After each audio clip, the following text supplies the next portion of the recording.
The town of Blackwood Falls did not exist on most modern maps, a geographical oversight that the residents embraced with a mixture of pride and quiet desperation.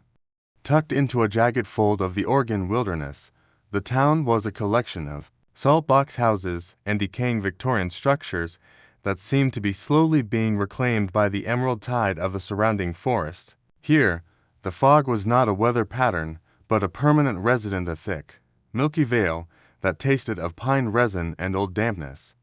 It clung to the windows of the general store and muffled the sound of the churning river that gave the town its name. On this particular Tuesday, the silence was heavier than usual. It was the third day since little Leo Vance had wandered into the tree line behind his house and simply ceased to be.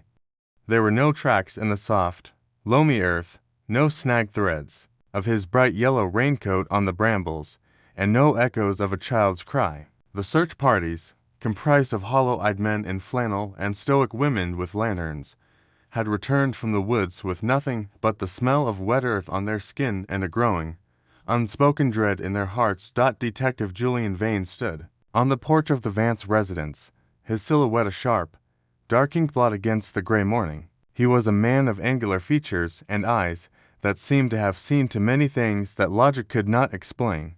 He watched the way the mist coiled around the base of the ancient oaks, moving with a predatory grace that made the hair on his arms stand up. The woods here were older than the state, older than the country, and they possessed a sentience that felt heavy and judgmental. In Blackwood Falls, children did not just go missing. They evaporated. Leo was the fourth in as many months. Each disappearance followed the same haunting ritual: no struggle, no witnesses, and the subsequent discovery of a small, intricately carved, wooden bird left on the child's pillow.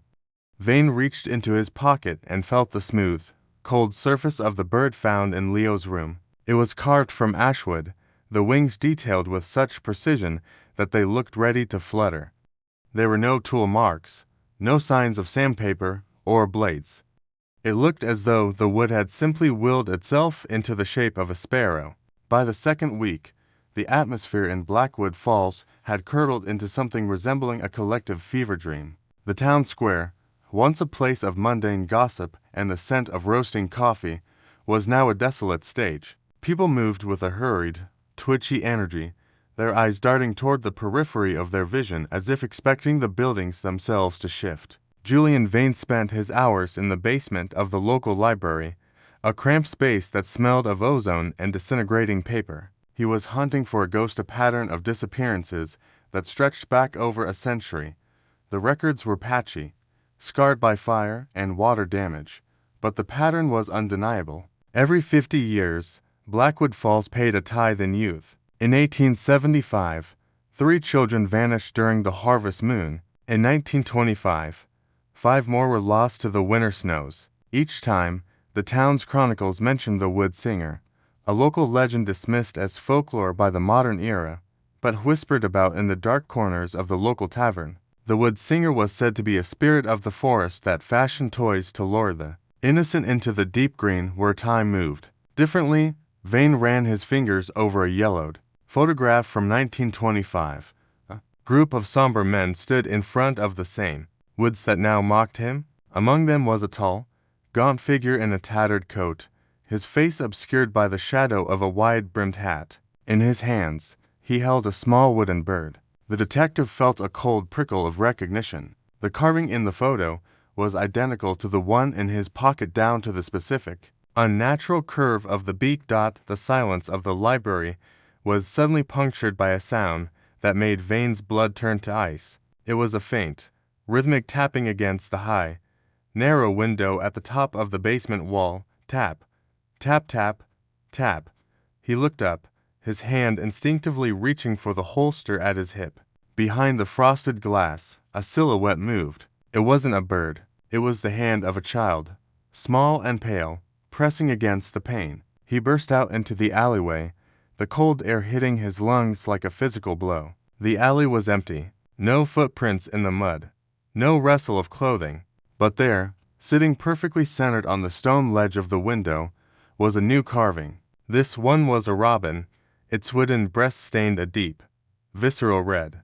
The third chapter of the mystery began not with a disappearance, but with a discovery. Vane had moved his operations to an abandoned watchtower on the northern edge of the valley, a structure of rusting iron and rotting timber that offered a panoramic view of the encroaching forest. From here, the woods looked like a vast, undulating sea of obsidian. He had begun to map the disappearances, pinning strings to a topographical map. The strings did not form a circle or a trail. They formed a sigil, a complex, geometric shape that seemed to vibrate when viewed in the periphery. The gray horizon, as the locals called the deepest part of the woods, was where the light seemed to die. No birds flew there, and no deer grazed. It was a vacuum of life, a place where the laws of physics seemed to fray at the edges. Vane noticed that the center of his sigil pointed directly toward a collapsed limestone cavern known as the Hollow Throat. Legend said it was bottomless, a vein that ran straight into the heart of the earth. As he studied the map, the air in the tower grew unnaturally cold, his breath misted in front of him, and the metal of the tower began to groan under an unseen weight. He realized he was no longer alone. Standing in the doorway was Elias, the town's oldest inhabitant, a man whose skin looked like parched parchment and whose eyes were clouded with cataracts. Elias didn't speak often, but when he did, his voice sounded like dry leaves skittering across a tombstone. "You're looking for them in the wrong dimension, Detective," Elias whispered, not moving from the shadows. "They aren't gone. They're being translated. The forest doesn't want their blood. It wants their memory. It's a museum, Mr. Vane, a living, breathing archive of everything we've forgotten." Elias stepped forward, the light hitting a silver chain around his neck. Hanging from it was a small, wooden wing. Every 50 years, the town begins to fade from the world's mind. We become a ghost on the map. To stay real, the forest must anchor itself with something pure. The gray horizon was not merely a section of the forest. It was a geographical anomaly where the traditional laws of biology seemed to have surrendered to a more ancient, thirstier authority. As Julian Vane crossed the invisible threshold where the pine needles turned from a healthy rust color to a bruised, sickly violet, the sound of the world died. There was no wind here, yet the upper reaches of the Douglas firs swayed in a rhythmic, deliberate motion, as if they were whispering secrets to a sky that no longer cared to listen. The light was filtered through a canopy so dense it felt subterranean, a greenish gloom that distorted distances and turned the jagged rocks into crouching predators. Vane's compass had become useless miles back, the needle spinning in frantic, desperate circles, a tiny metallic heart suffering a cardiac arrest. He was forced to rely on the signs, the subtle, almost imperceptible markings on the bark that Elias had hinted at. They weren't carvings made by knives, but growth patterns that resembled human features, a knot in the wood that looked like a weeping eye, a burl that mimicked the curve of a child's cheek.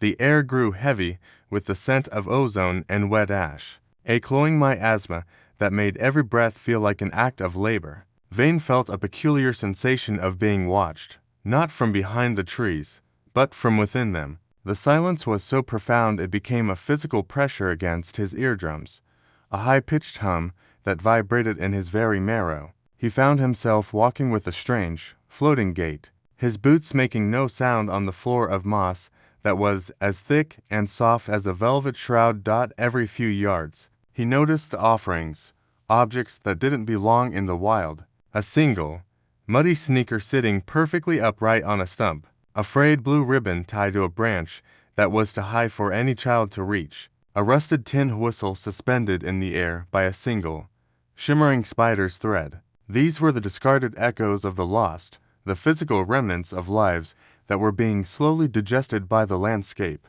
The forest wasn't just taking the children, it was stripping them of their history, piece by piece, before the final translation occurred. Descending into the hollow throat felt like a slow motion fall into the throat of a leviathan. Vane's rappelling gear groaned under the strain, the metallic clicks echoing against the damp limestone walls like the ticking of a grandfather clock in a tomb. The air changed as he descended, becoming colder and more metallic, tasting of iron and ancient, stagnant water. The flashlight beam danced over the walls, revealing not just the wood and birds, but inscriptions, names, dates, and small, crude drawings of houses and families that dated back centuries. He reached the floor of the cavern, a vast, domed chamber that felt like the interior of a skull. The floor was covered in a fine, white powder that Vane realized, with a jolt of horror, was not dust or chalk, but pulverized bone, the calcium remains of 1,000 years of tithes. In the center of the chamber sat a workbench of such exquisite craftsmanship that it seemed to have grown out of the stone itself. It was covered in tools that defied logic, needles made of bone, saws fashioned from the teeth of unknown predators, and jars of iridescent sap that glowed with a soft, pulsing light. On the center of the table lay a partially finished carving. It wasn't a bird this time. It was a human hand, small and delicate, the fingers half formed from the grain of the ashwood. Beside it lay Leo Vance's yellow raincoat, neatly folded, its bright color a jarring, violent contrast to the monochrome gloom of the cave. The realization hit Vane like a physical blow. The carvings weren't just representations. They were the biological material of the children, reshaped, condensed, and preserved.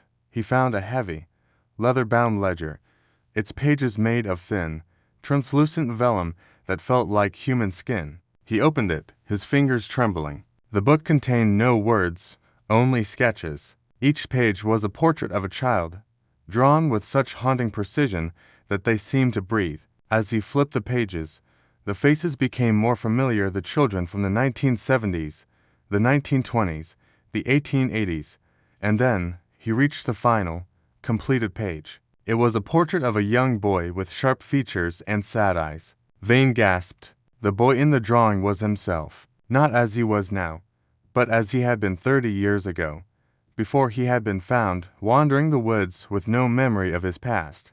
The revelation in the cave acted as a catalyst, fracturing Vane's perception of reality. He climbed out of the hollow throat not as a detective, but as a ghost haunting his own life. The town of Blackwood Falls looked different now, not like a community, but like a stage set constructed from the memories of the dead. He returned to his motel room, the neon sign outside flickering with a rhythmic buzz that sounded like a warning. He sat in the dark, the wooden bird he had taken from Leo's room sitting on the bedside table. Sleep brought no relief, only a series of vivid, tactile memories that weren't his own. He saw the forest through the eyes of the wood singer, a being of pure, mindless instinct that sought only to preserve the fleeting essence of life in the amber of wood. He felt the cold touch of the bone needles against his skin, the sensation of his blood turning into sap, his bones hardening into heartwood. He woke up screaming, his lungs filled with the scent of sawdust.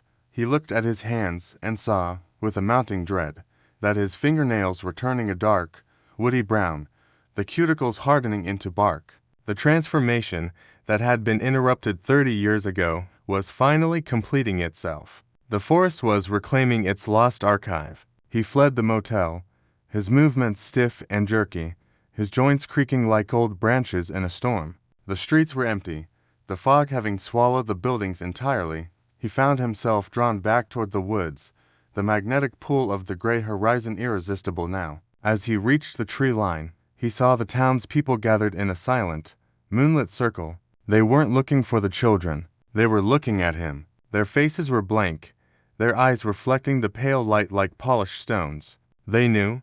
They had always known. Elias stepped forward, his cataracts glowing with a strange, internal fire. He held out a small, unfinished carving of a man in a trench coat. The circle must be closed. Julian, the old man whispered. You were never a man. You were always a song that the wood sang to itself. Vane tried to speak, but his vocal cords felt like dry twine, snapping under the tension of his fear. He turned and ran into the depths of the forest, the branches parting for him like a curtain. The further he ran, the more the world dissolved. The ground beneath his feet became porous. The trees began to bleed a thick, golden resin that coated everything in a sticky, sweet-smelling film. He saw the missing children now. They weren't dead, but they weren't alive in any sense that a doctor would recognize. They were half merged with the trees, their limbs becoming branches, their hair turning into lichen. They looked peaceful, their faces frozen in expressions of eternal wonder, as if they were watching a sunrise that would never end. They were the living pillars of the forest architecture, their memories providing the psychic energy that kept Blackwood Falls from vanishing into the void of the forgotten. He reached the great oak again, the hollow throat yawning before him like an invitation. The air was thick with the wood singer's presence, not a physical monster, but a consciousness that filled the space between the atoms. It was a beautiful, terrifying intelligence that saw time not as a line, but as a forest where every moment was a tree. Vane realized that the children weren't being stolen, they were being saved. The world outside Blackwood Falls was a place of decay, war, and entropy. Here, in the heart of the wood, they would remain perfect, frozen in the moment of their most intense purity. He felt his legs take root in the loamy soil, his skin thickening into a protective layer of cork and phloem. The pain was immense, but it was followed by a profound sense of clarity. He could feel the heartbeat of the forest, the slow, tectonic pulse of the earth's deep layers. He could feel Leo Vance nearby, the boy's consciousness a bright, flickering flame within a young sapling. They were all connected now, a network of souls, woven into the fabric of the Oregon wilderness. As Vane's humanity ebbed away, he witnessed the convergence. The 10th chapter of the cycle was beginning. The gray horizon expanded, its borders pushing outward to swallow the valley. From his vantage point as part of the great oak, he saw the reality of Blackwood Falls for what it truly was, a temporal pocket, a bubble of 1925 that had been stretched thin to cover the century. The missing children were the anchors that kept the bubble from popping. Each child represented a decade, a collection of hopes and fears that acted as ballast. He saw the wood singer now, not as a spirit, but as a massive, subterranean root system that mimicked the shape of a man when it rose to the surface. It moved with a slow, grinding grace, its fingers' delicate root hairs weaving the final details into the wooden birds that littered the cavern floor. The sky above the forest turned a deep, bruised purple, the stars appearing as tiny, carved holes in a wooden bowl.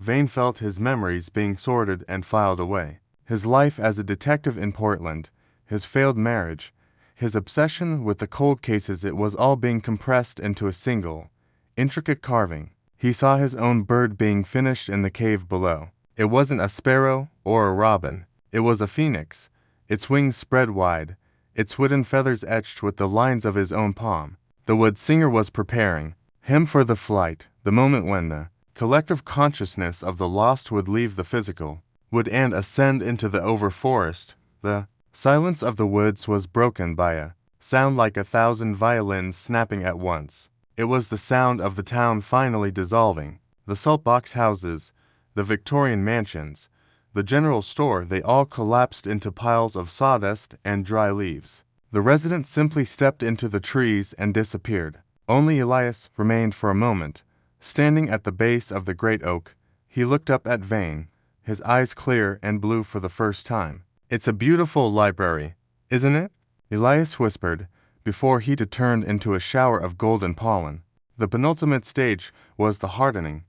Vane's consciousness was now entirely contained within the great oak, but he could still perceive the world with a clarity he had never known as a man. He could see the molecular structure of the air, the slow dance of the nutrients in the soil, the psychic resonance of every child who had ever walked these woods. He understood now the unexpected end that the legends hinted at. The children weren't just being preserved. They were being transformed into the seeds of a new world. Each 50 years, the forest would harvest the best of humanity to create a backup of the species, a biological hard drive that would survive whatever cataclysm awaited the world outside the gray horizon.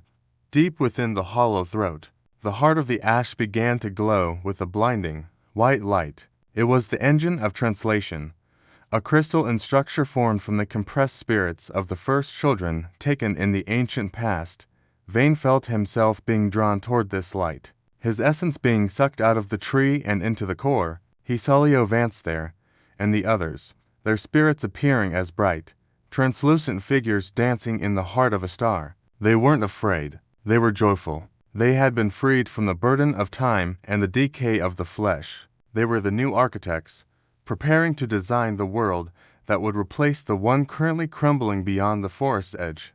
Vane felt his phoenix carving being placed into the center of the engine. The final piece was in place. The energy of the chamber reached a crescendo, the stone walls vibrating until they became liquid. The wood singer gave a final, mournful cry, a sound of triumph and release. Its job was done for another half-century. Vane reached out a hand made of light and memory and touched the small, glowing form of Leo Vance.